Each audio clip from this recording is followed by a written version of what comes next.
من دون أي مقدمات، القصة حتكون من كتاب جرعة زائدة للكاتب الدكتور عبد الوهاب السيد الرفاعي. فكل واحد يجهز مشروبه المفضل أو أكلته المفضلة، لأن قصة اليوم حرفيا حتلحس أدمغتكم، فجهزوهن وخلنا نبلش.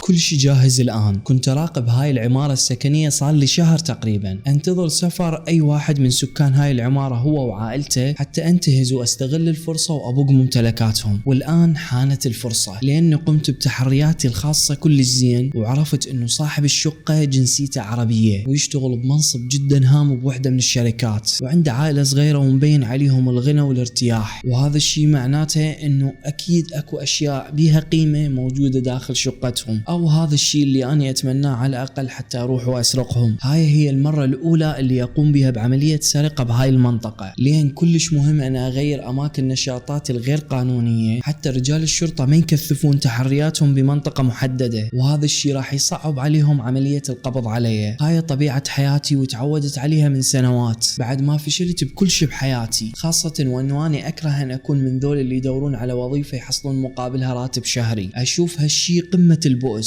لأن بذيك الساعة راح أبين مثل الثور اللي مربوط من رجليه، وراح تكون حياتي عبارة عن روتين قاتل أنا أكرهه. أما السرقات فرغم مخاطرها إلا أنها حصلت بسببها مبالغ كلش كبيرة، خلتني أقدر أسكن بشقة مستحيل أسكن بيها إذا كنت موظف عادي. والغريب إنه سرقاتي هاي ساعدتني بالحصول على ثبات أعصاب كلش قوي، بحيث اللي يعرف شقد أنا أعصاب قوية وثابتة راح يحسدني على هالشي، لدرجة إنه أنا صرت ما أشعر بالخوف. أكيد أتأمل إنه يوم من الأيام راح أتوقف عن السرقة، وربما أنتظر فقط اللحظة المناسبة لهالشي، يعني أن أضرب ضربة العمر وأسرق مبلغ جدا كبير يخليني أعيش بأمان وراحة لبقية حياتي. هذا الأمان اللي بحثت عنه هواي من دون فائدة، ومنذ طفولتي ربما بسبب أبويا اللي كان متزوج 3 نساء وكل وحدة أنجب من يمها أكثر من ولد أو أكثر من ابن، هو اللي تركنا نواجه العالم من دون اهتمام ورعاية. فكانت النتيجة المتوقعة إنه أغلبنا راح يفشل بدراسته، وبشكل تدريجي وشوي شوي بعد وفاة والدي افترقنا، وكل واحد مننا صار مشغول بحياته الخاصة، حتى انه اني ما شايف او مقابل اي واحد من اخواني، وهالشي صار له سنوات. ووقتي صار متوزع بين التخطيط للسرقات وتنفيذها، مع بعض العلاقات العاطفية العابرة اللي نهايتها دائما طريق مسدود، اكيد لانه شخص مثلي مستحيل يتزوج ويعيش حياة مستقرة. المهم خلينا نرجع من وين ما بلشنا القصة. كنت اقول اني حضرت نفسي لسرقة هاي الشقة بعد ما يسافرون أفراد هاي العائلة بيومين، وشفتهم شلون يجمعون حقائبهم ويصعدونها بسيارة السائق اللي وداهم للمطار. وأنا تحرياتي وتحقيقات وبحثي ما انتهن، وعرفت وين يسكنون بالضبط وبيها شقة، يعني شنو رقم الشقة عرفته، وعرفت كل شيء عن أصحاب العمارة بعد ما انطيت فلوس لحارس البناية حتى أخذ منه بعض المعلومات. وأكيد سويت هالشي وأنا متنكر، يعني ما عرفني. وتعرفون إنه كلش سهل على الرجل أن يتنكر ويغير مظهره شوي، يعني مثلا يخلي اللحية مزيفة ونظارات وقبعة وإلى آخره. الساعة كانت بالوحدة بالليل لما طلعت من شقتي وأنا لابس ملابس رياضية سوداء، وياي جنطة صغيرة تحتوي على كل اللي راح أحتاجه. والواقع صراحة إنه السينما قدمت لنا أدق صورة للحرامية أو اللصوص، لأن ماكو واحد بعد ما يعرف شنو الأدوات اللي ممكن يستخدمها اللص حتى يسرق. المهم شلت جنطتي وخليتها بصندوق السيارة، وراها صعدت بالسيارة وسقتها وتوجهت للعمارة اللي يسكنون بيها. الشوارع كانت شبه فارغة، ما كنت أشعر بأي توتر عصبي لأن تعودت على الموضوع وأعرف كل الزين الاحتياطات اللي لازم أخذها. وصلت قريب على العمارة السكنية وطبقت سيارتي بعيد عنها شوي، وتوجهت مشي للمدخل الرئيسي. أعتقد أنه كانت أكو كاميرا مراقبة بالمدخل، ولكن هالشي ما يهم لأني لابس وسائل التنكر اللي التقيت بهم بالحارس، وهذا الشي خلاني أمشي بكل جرأة. وصعدت المصعد وتوجهت للطابق السادس. صعدت ووصلت للشقة المطلوبة، وقدرت أفتح الباب وأدخل لداخل الشقة. شفتهم عايفين بعض الأضوية مشتغلة، وهالشي جيد. فألقيت نظرة سريعة حولي. الشقة كانت جدا أنيقة ومرتبة، أتمنى أن ألقى بها أشياء تستحق السرقة وما يروح تعبي هيك.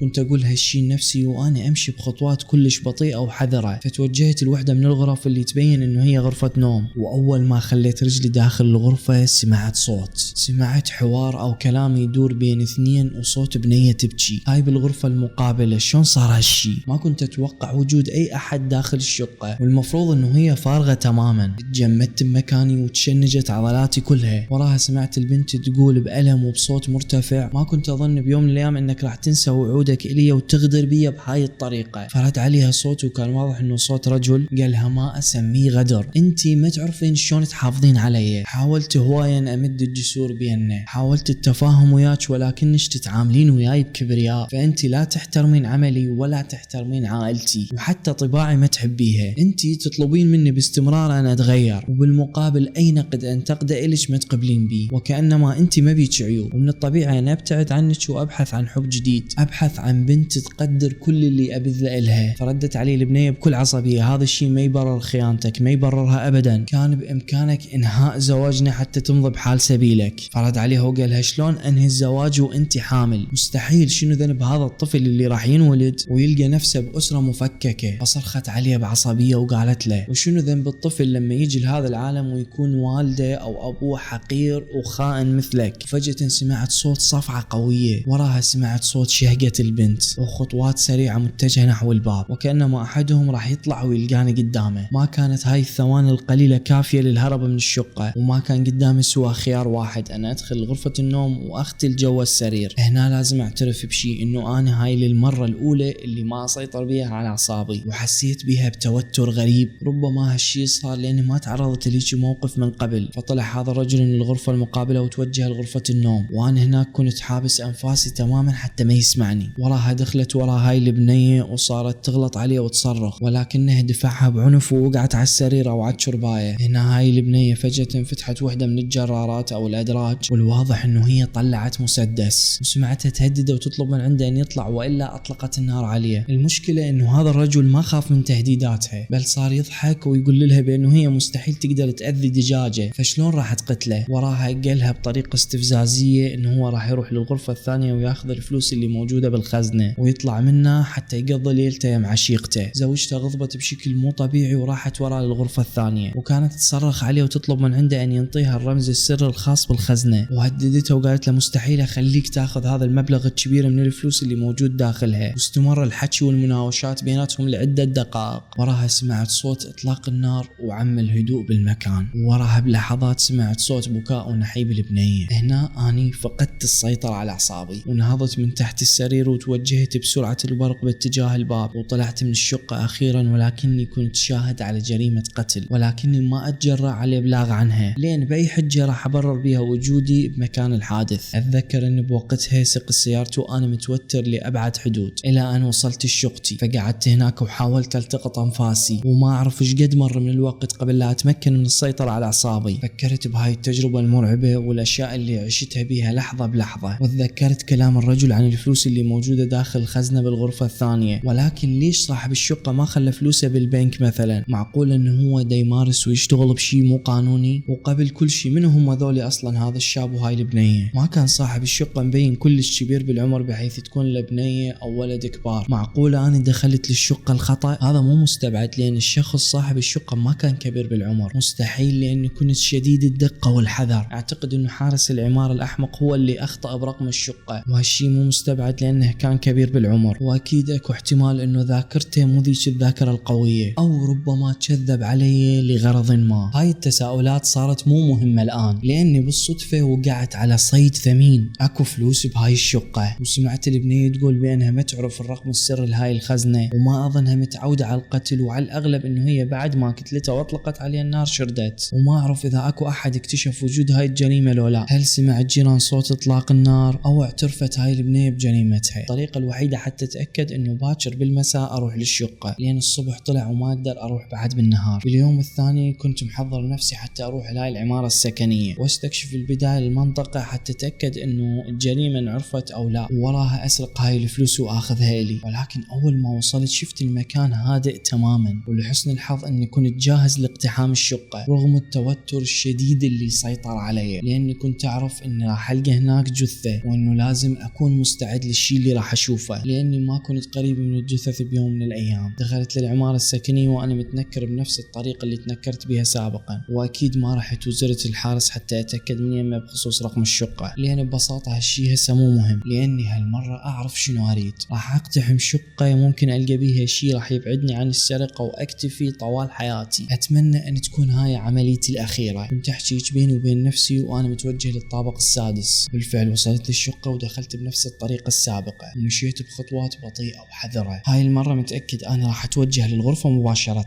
ولكني أول ما دخلت لقيت المكان فارغ تماما. ظليت مشدوه وصافن وراها تلفتت حولي للحظات. معقول إنه هاي البنية إجت بعدين وأخذت الجثة حتى تخفيها بمكان ما؟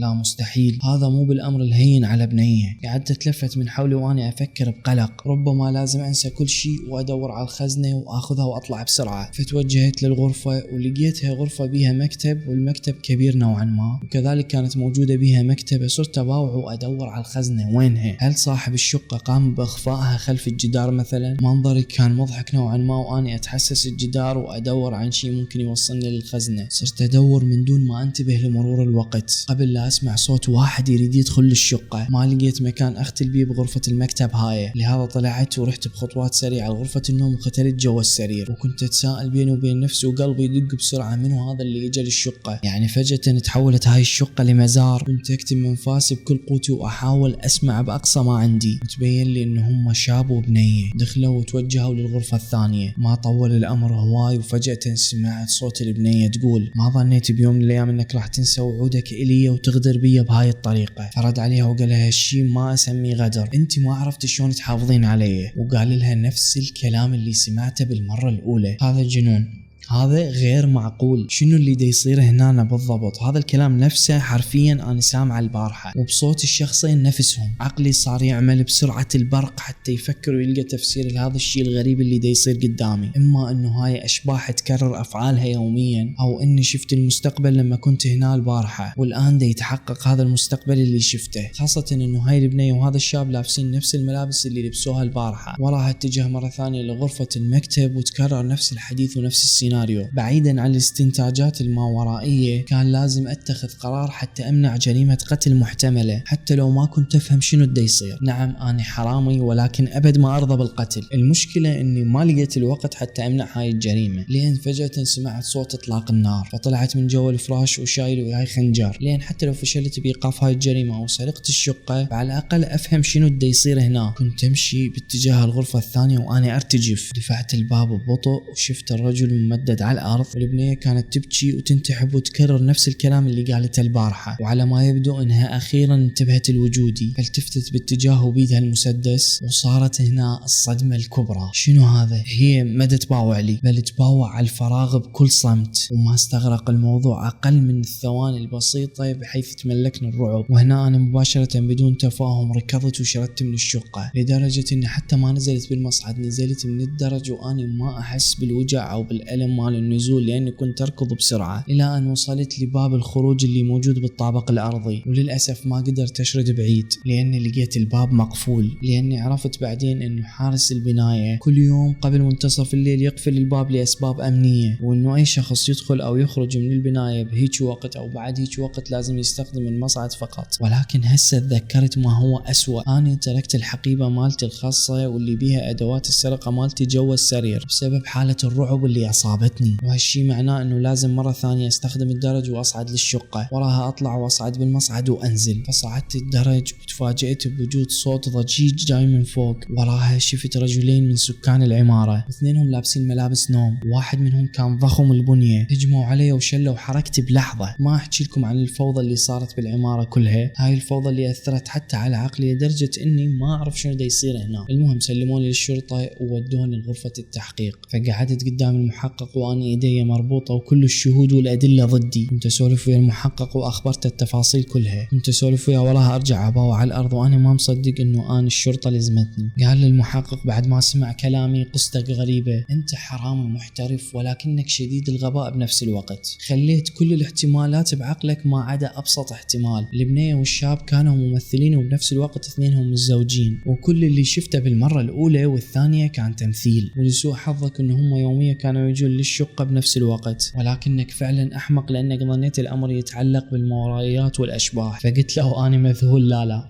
لا مستحيل. البنية ما انتبهت لوجودي على الرغم اني كنت واقف قدامها، ولكن هي كانت تباوع على الفراغ وكأنما اني ما موجود. زين زوجها اللي اطلقت عليه النار وواقع على الارض وطالع منه دم. فقال للمحقق بنبرة كلها استهزاء لان الزوجة وزوجها ضريران، يعني اثنينهم ما يشوفون. فقلت له شلون يعني ما يشوفون؟ شلون ضريران؟ شلون التقوا؟ فقال لي التقوا بوحدة من التجمعات الخاصة بالمكفوفين، وهناك ارتبطوا بعلاقة حب وتزوجوا، خاصة وانه ميولهم اثنينهم متشابهة، اثنيناتهم يعشقون التمثيل. واختاروا هاي الشقة بالذات بعد ما استأذنت الشركة المنتجة من مالك الشقة حتى يصورون لقطات من المسلسل هناك. فكان الزوجين يوميا يرحون هناك ويمثلون الدور، وحتى يندلون الشقة تماما ويعرفون كل الأماكن اللي بيها. هسه عرفت انت شقد أحمق. أما المسدس فكانت بيه رصاصات فارغة من هاي اللي يستخدمونها بالسينما، والدم اللي شفته على قميص الممثل كان عبارة عن لون صناعي. كان الممثل يجي للشقة ويا زوجته وهو لابس هذا القميص أصلا، ولكنك ما شفته من البداية لأنك كنت خاتل جو السرير. اثنيناتهم حسوا بأنفاسك وعرفوا أنه أكو أحد موجود، ولو أنت منتظر شوية كان لقيت البنية تسألك عن هويتك، يعني تقول لك منو أنت. أما الأشخاص اللي أنت ظنيتهم هم الجيران فكانوا ممثلين كومبارس. استأجرت لهم شركة الإنتاج شقة ثانية بنفس البناية، فراحت لهم البنية بعد ما أنت طلعت وقالت لهم أنه أكو شخص موجود داخل البناية. ما طلب الموضوع وقت هواي وكشفوا أمرك، خاصة لما سمعوا صوت خطوات سريعة على الدرج، فتبعوك وعرفوا بأنك متوجه لطريق مسدود. بقيت صامت